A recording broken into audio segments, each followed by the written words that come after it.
Alright, so I just had a customer come in. Their hardware was falling off at the skate park. Took a look at their board and saw that the bolts holding their trucks onto their deck were too short.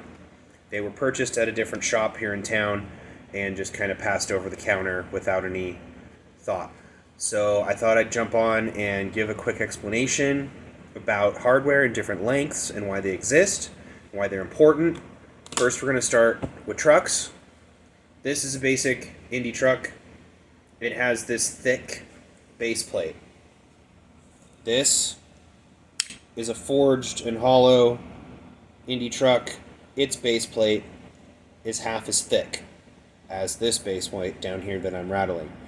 All lights, hollow forged trucks have a thinner base plate than a standard truck. That goes for Thunder and Indy, and that's kind of the only brands out there right now that are really doing that. Crux has a forged base plate as well out on the market.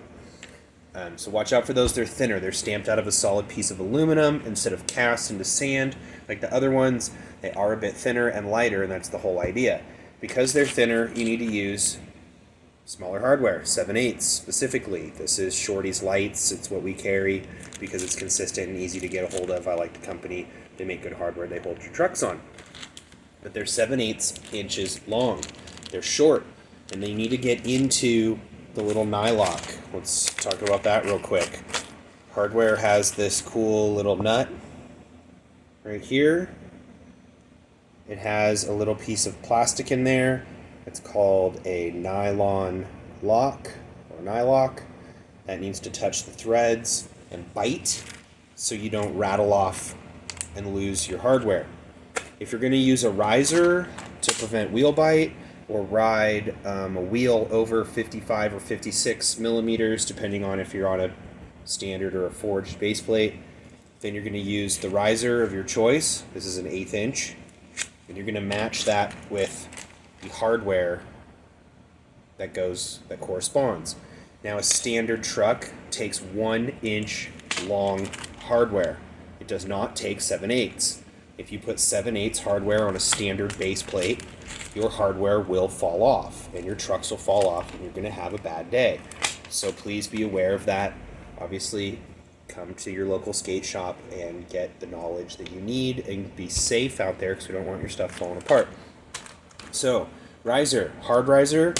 They also make a squishy, soft silencer riser. It's kind of nice to put in between this and your board. It will help reduce some of the rattle and pressure cracks in your board and might help on the drops. Footprint insoles will definitely help on the drops. So like we said, corresponding thickness. If you're already using 1 inch and you're going to jump up a riser, 1/8. Also have 1.25 inch.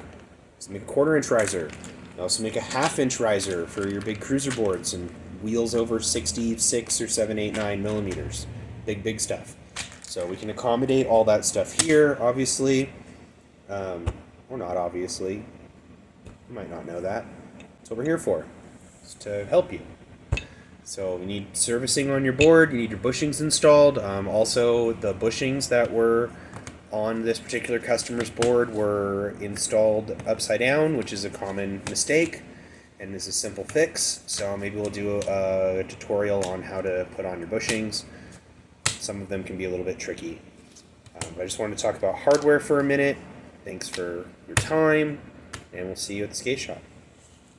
Thanks for watching Talking Shop with Monkey. Please like and subscribe.